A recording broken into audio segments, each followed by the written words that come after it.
하나님 말씀은 구약성경 시편 23편 1절에서 6절입니다. 제가 먼저 읽고 교독해 나가겠습니다. 여호와는 나의 목자시니 내게 부족함이 없으리로다.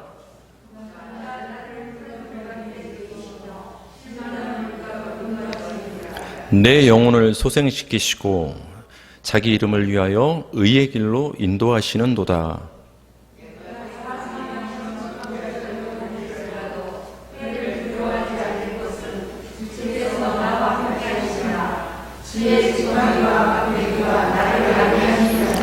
주께서 내 원수의 목전에서 내게 상을 차려주시고 기름을 내 머리에 부으셨으니 내 잔이 넘치나이다. 6절 다 같이 시작. 내 평생의 선하심과 인자하심이 반드시 나를 따르리니 내가 여호와의 집에 영원히 살리로다. 아멘. 오늘 말씀의 제목은 시편 23편과 언약, 시편 23편과 언약이란 제목으로 하나님 말씀 전하겠습니다.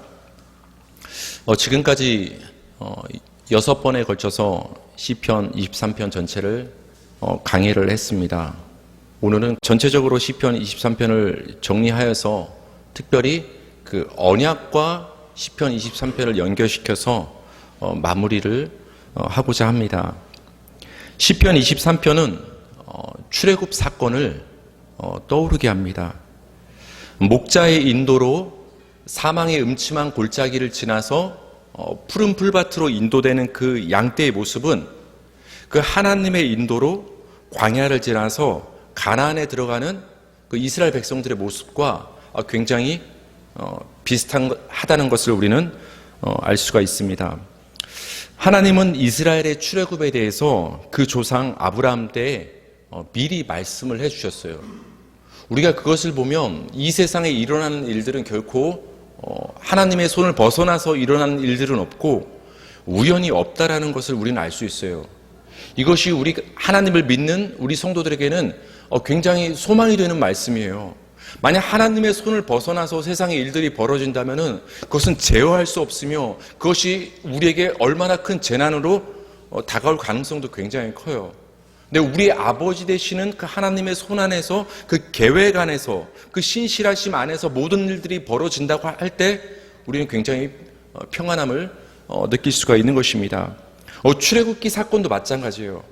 갑자기 일어난 것이 아니라 하나님의 계획과 섭리 가운데서 그 출애굽 사건이 일어났다는 것을 그 아브라함과 하나님의 대화를 통해서 우리는 알 수가 있습니다. 창세기 15장 13절 14절 보니까 여러분 역사적 시간적인 순서로 아브라함이 먼저예요? 모세가 먼저예요? 굉장히 고민하는 표정을 지으시는데 아브라함의 그 후손 중에서 나중에 이제 모세가 나오는 것이죠. 근데 그 이스라엘 백성들이 모세의 인도로 출애굽을 하기 이전 그 조상 아브라함의 때 출애굽 사건이 얘기됩니다. 이미. 그게 바로 창세기 15장 13절 14절인데요. 제가 읽어드릴게요. 여호와께서 아브라함에게 이르시되 너는 반드시 알라.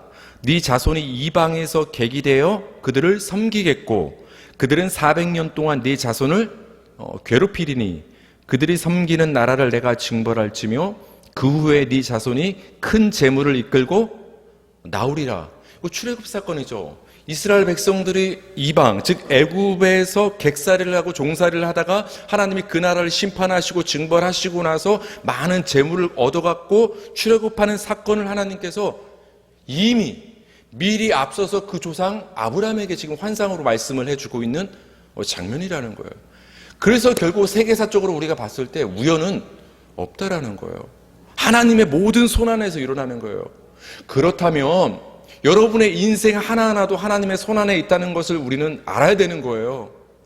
그렇기 때문에 우리가 두려워하지 않을 수 있는 거예요. 하나님의 섭리 가운데 여러분의 인생이 붙들려 있기 때문입니다. 아브라함은 자신의 후손 이스라엘이 겪게 될 출애굽을 그 자신의 인생 여정에서 이미 앞서서 또 경험하기도 했습니다. 출애굽기 15장 7절인데요. 하나님께서 아브라함을 부르시는 장면입니다. 다 같이 시작. 또 그에게 이르시되 나는 이 땅을 내게 주어 소유를 삼게 하려고 너를 갈대아인의 우르에서 이끌어낸 여호와니라. 하나님이 이스라엘을 애굽에서 이끌어내셨던 것처럼 그것에 앞서서 그들의 조상이었던 아브라함을 갈대아 우르에서도 이끌어내신 거예요. 그러니까 애굽이란 지명만 다를 뿐이지 이 아브라함도 이미 출애굽을 경험한 사람인 거예요. 하나님의 부르심을 받았으니까, 이끌어내심을 받았으니까. 여러분, 이런 점에서 여러분 모두도 이미 인생에서 출애굽을 경험하신 거예요.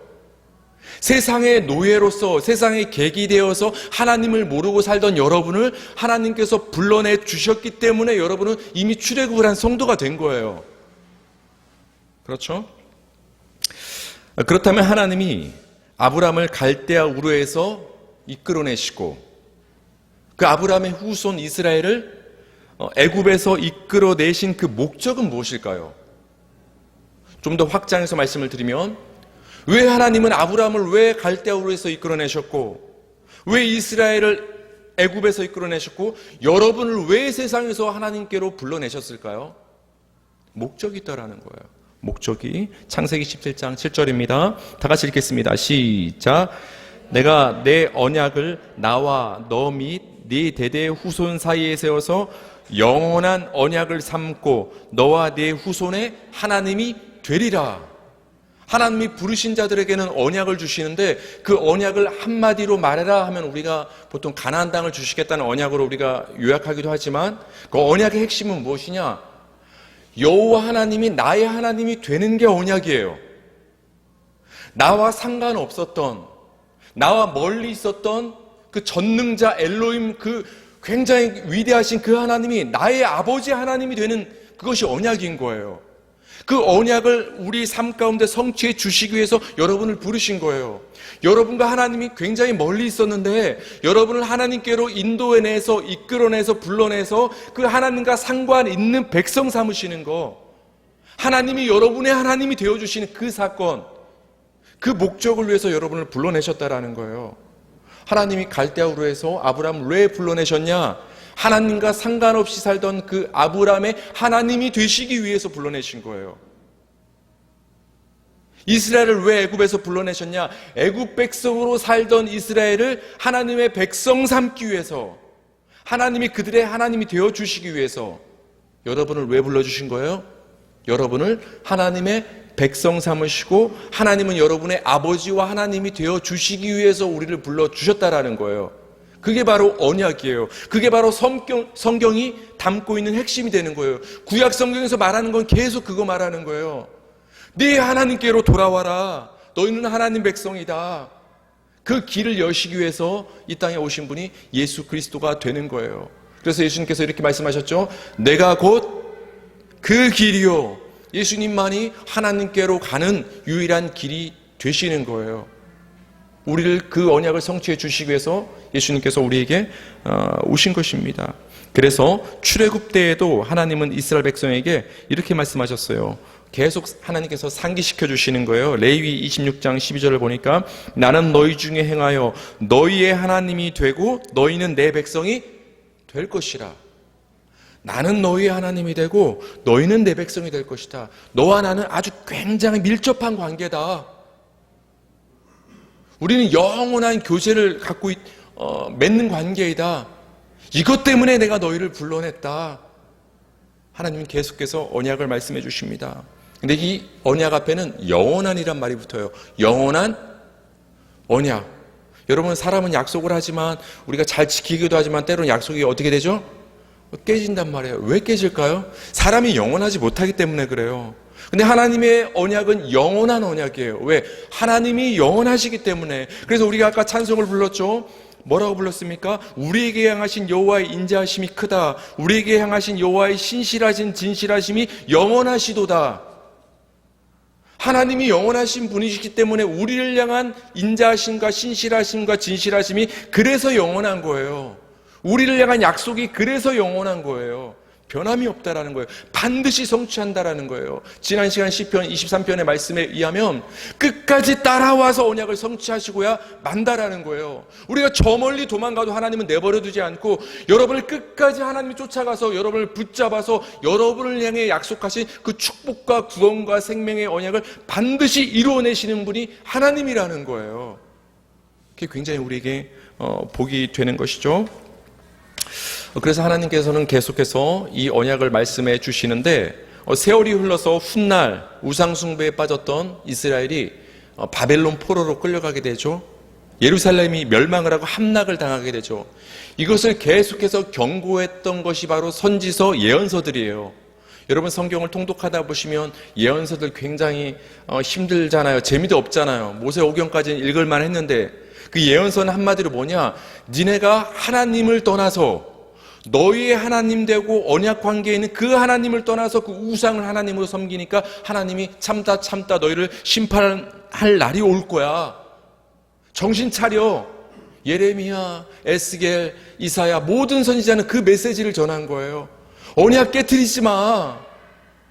하나님이 너희 하나님이고 너희는 하나님의 백성이야. 근데 왜 자꾸 이걸 깨트리려고 해? 깨트리면 심판이야. 안타깝게 이스라엘 백성들은 그것을 깨트립니다. 그래서 북이스라엘과 남유다가 아시리아와 바벨론을 통해서 멸망을 당하게 돼서 포로로 끌려가게 되는 것이죠. 하나님은 그걸 미리 다 알고 계셨던 거예요. 그래서 이 예레미야 선지자를 통해서 안타깝지만 너희들이 그 언약을 깨고 나를 버렸기 때문에, 우상에 빠져서 음행했기 때문에 너희는 그 바벨론을 통해서 포로로 끌려갈 것이다. 그러나 내가 너희와 언약했기 때문에, 너희를 향한 내 마음은 신실하기 때문에 비록 너희가 나를 이탈했을지라도 너희 언약함을 내가 붙잡아줘서 언젠가 때가 되면 너희를 내가 열방에서 바벨론에서 다시 이끌어낼 것이다. 다시 이끌어낼 것이다. 나는 이 언약을 깨지 않는다. 너희는 깼지만 나는 깨지 않는다. 하나님이 그렇게 예레미야를 통해서 말씀해 주시는 거예요. 예레미야 24장 7절 그렇게 말씀하시면서 하나님께서 다시 한번 언약을 말씀하시는 거예요. 다 같이 읽겠습니다. 예레미야 24장 7절 시작. 내가 여호와인 줄 아는 마음을 그들에게 주어서 그들이 전심으로 내게 돌아오게 하리니 그들은 내 백성이 되겠고 나는 그들의 하나님이 되리라. 여러분 이 메시지가 또 나오잖아요. 그 조상 출애굽할 때 주셨던 그 메시지가 지금 세월이 흘러서 바벨론의 포로였다가 다시 귀환을 하는 그 후손들에게도 이 메시지가 또 주어지는 거예요. 그렇다면 이 메시지는 여러분에게도 지금 주어지는 메시지라는 거예요. 아니 우리 믿음의 후손들에게도 이 메시지는 변함없이 주어지는 메시지인 거예요. 왜? 언약은 영원한 거니까. 계속 하나님은 이 메시지를 우리들에게 주시는 것입니다. 아브라함이 갈대아 우르에서 나오는 모습, 이스라엘이 애굽에서 나오는 모습, 그 후손들이 바벨론의 포로로 끌려간 이스라엘이 바벨론에서 다시 돌아오는 그 모습에는 하나님의 언약이 담겨 있다는 거예요. 이스라엘이 하나님의 백성이 되고 하나님이 이스라엘의 하나님이 되는 그 언약이 담겨 있다는 거예요. 성경을 그래서 기록해 놓은 거예요. 봐라, 너희를 향한 내 언약이 이것이다. 너희 조상들은 이렇게 언약을 깨고 나를 떠났지만 내 언약은 신실하기 때문에 내가 그들을 끝까지 붙잡았던 것처럼 나도 너희를 끝까지 붙잡을 것이라는 소망을 주는 게 성경 말씀인 거예요. 우리가 어떠하기에, 우리가 무엇을 했기 때문에, 우리의 공로 때문에 하나님이 우리를 향한 언약을 지키시는 것이 아니라 우리는 그냥 내버려두면 탕자처럼 하나님을 떠날 수밖에 없는 죄성으로 가득한 죄인이라는 거예요. 그런데 하나님이 우리를 끝까지 기다리시고 우리를 끝까지 찾아내신다라는 거예요. 이 언약이 저와 여러분의 소망이 되시길 바랍니다. 이 언약이 우리 믿음의 대상이에요. 우리가 하나님을 믿는다라는 것은 하나님 우리에게 주신 그 언약을 믿는다라는 얘기가 되는 거예요. 공허한 것, 막연한 것을 우리가 붙잡는 것이 아니라 분명하고 선명한 언약을 붙잡는 거예요. 우리 신앙은 이스라엘이 하나님의 백성이 되고 하나님이 이스라엘의 하나님이 되는 이 언약을 목자와 양이 등장하는 어떤 목가적인 전원적인 모습으로 묘사하고 있는 선지자가 있어요. 좀 이해하기 쉽게 목가적인 전원적인 목자와 양이 등장하는 그런 풍경을 통해서 이 언약을 설명하는 선지자가 있는데 바로 에스겔 선지자입니다. 에스겔 34장 11절 15절을 제가 읽어드릴 텐데요. 이걸 자세히 이 목자와 양의 얘기를 듣다 보면 결국은 언약 얘기하는 거구나. 이걸 알 수 있을 거예요. 제가 읽어드릴게요. 주 여호와께서 이같이 말씀하셨느니라. 나 곧 내가 내 양을 찾고 찾되 목자가 양 가운데 있는 날에 양이 흩어졌으면 그때를 찾는 것 같이 내가 내 양을 찾아서 흐리고 캄캄한 날에 그 흩어진 모든 곳에서 그것들을 건져낼지라. 13절 다 같이 시작.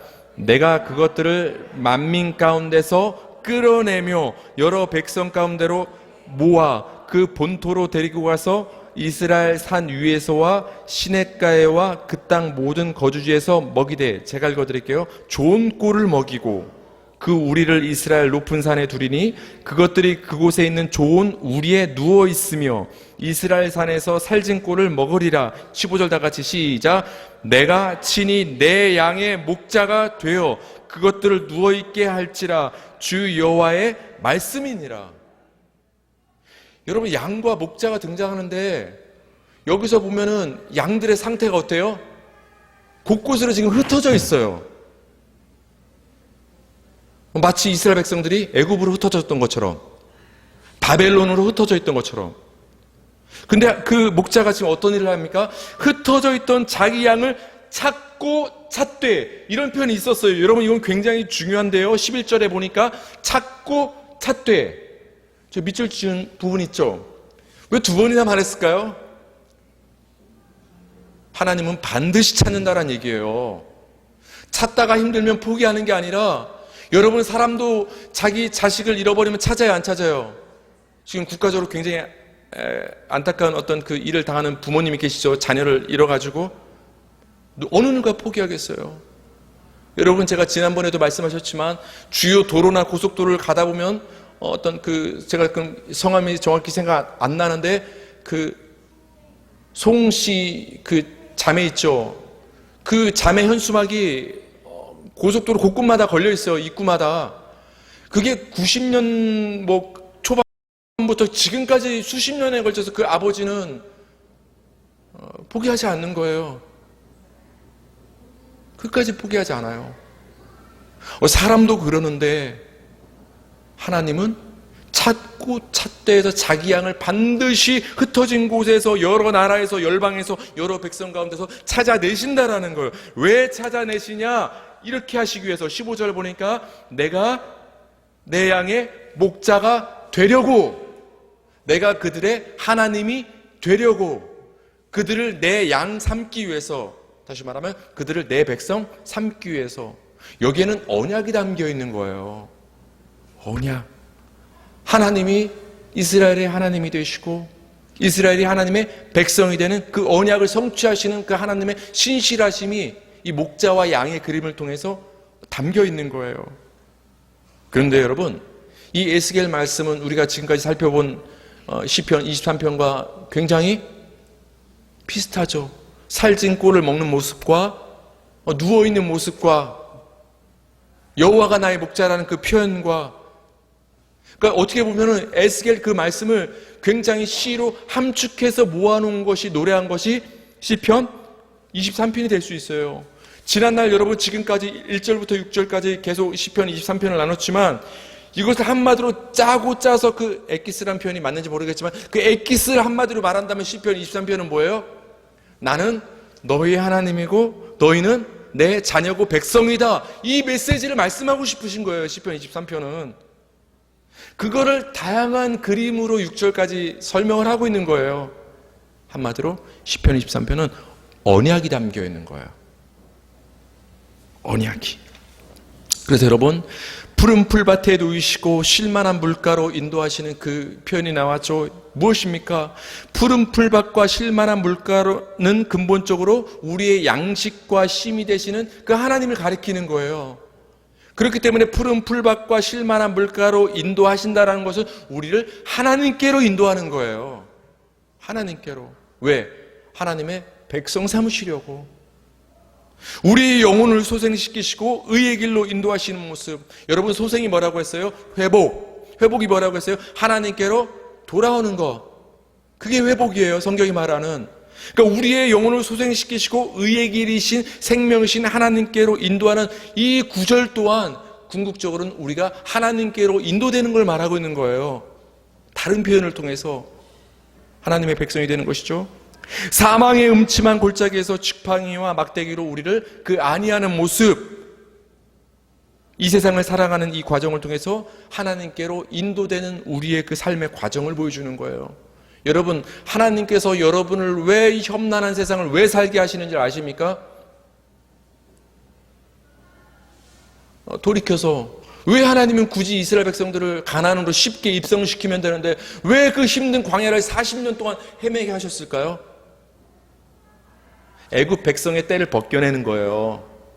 애굽에서 몇 년 종살이 했어요? 400년. 그렇죠.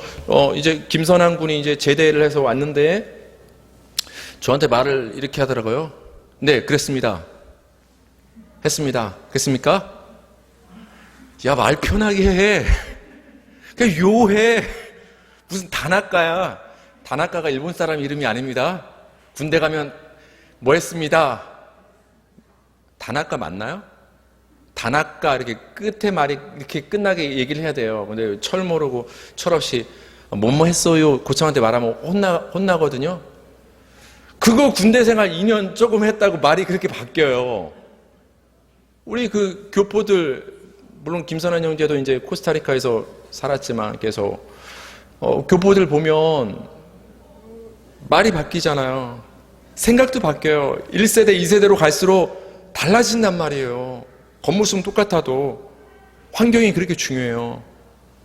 영향을 끼친단 말이에요. 근데 이스라엘 백성이 광야에서 400년을 사는 거예요. 얼굴만 히브리인이지 뼛속 깊이 애굽인과 다를 바가 없는 거예요. 그대로 가나안에 들어가서 하나님 나라를 건설한다? 어림도 없는 얘기예요. 그 뼛속 깊이 스며든 그 애굽 백성의 기질을 광야의 험난한 40년의 여정을 통해서 하나님이 빼버리시는 거예요. 그것을 1세대가 죽는 모습을 통해서 성경은 기록하고 있는 거예요. 그래서 1세대는 죽고 2세대가 들어가지 않습니까? 갈렙과 여호수아와 더불어. 그것은 뭐냐? 그 1세대, 우리의 옛 모습을 완전히 벗어 던지고 들어가는 것을 보여주는 거예요. 마찬가지로 하나님이 우리를 이 광야 같은 세상을 왜 굳이 살게 하시는가? 세상 백성이었던, 때론 마귀 자녀였던, 죄의 자녀였던 우리의 모든 것을 이 땅의 삶을 통해서 빼시는 거예요. 다시 말하면 우리를 하나님 백성 삼아 가시는, 만들어 가시는 과정이 우리의 인생살인 거예요. 그게 우리 인생의 목적이에요. 하나님 떠나서 우리 인생 멋지게 살아보라고 우리 태어나게 하신 게 아니에요. 하나님 백성 만들어 가시는 과정이 우리의 인생인 거예요. 그래서 광야를 지나가게 하신 것처럼, 그래서 사망의 음침한 골짜기를 때로는 지나가게 하시는 거예요. 원수의 목전에서 상을 차려주시고 기름을 머리에 부으시는 모습, 상을 차려준다는 것은 우리를 잔치상을 베푸시고 구원의 잔치상을 베푸시고 우리의 기름을 부으심으로 우리를 굉장히 존귀한 손님으로 맞아주신다는 의미잖아요. 여러분, 겸상을 한다는 것은 굉장히 중요해요. 친밀해야 돼요. 이번에 우리 대통령이 미국에 가서 그 바이든 대통령과 이렇게 겸상해서 뭐 크랩 먹었죠. 맞죠? 원래는 버거를 먹는데 메뉴를 크랩으로, 크랩이 개예요, 개. 제가 영어를 쓰려고 한 게 아니라 방송이 그렇게 나와서 그냥 그대로 쓴 거예요. 뭐 그거 바이든하고 먹고 싶다고 다 먹을 수 있겠어요? 그렇죠? 어떤 관계가 있어야, 동맹의 관계가 있어야 같이 겸상해서 먹는 거예요. 그러니까 같이 상을 한다라는 것, 함께 한다는 것은 관계가 있는 거예요. 식구는 관계가 있는 거예요. 그래서 식구는. 근데 하나님이 우리에게 원수의 목전에서 상을 차려주신다는 것은 여러분과 하나님의 관계가 깊은 관계에 있다라는 거예요. 그래서 돌려 말하면 언약 관계에 있다라는 것을 식사 장면을 통해서 말씀해 주시는 거예요. 너희는 내 양이고 내 백성이고 나는 너의 목자고 네 하나님이다. 우리는 언약 관계다. 이걸 식사의 모습을 통해서 보여준다라는 거예요. 여러분, 계속해서 시편 23편은 뭘 얘기하고 있는 거예요? 하나님과 나와의 언약을 말씀하고 있다라는 거예요. 여러분, 시편 23편은 여러분 한 분 한 분이 하나님께로 인도되는 과정, 그래서 여러분 한 분 한 분이 하나님의 백성이 되고 하나님이 여러분의 하나님이 되는 언약이 담겨 있습니다. 이 시편 23편이 저와 여러분의 고백인 줄 믿으시기 바랍니다.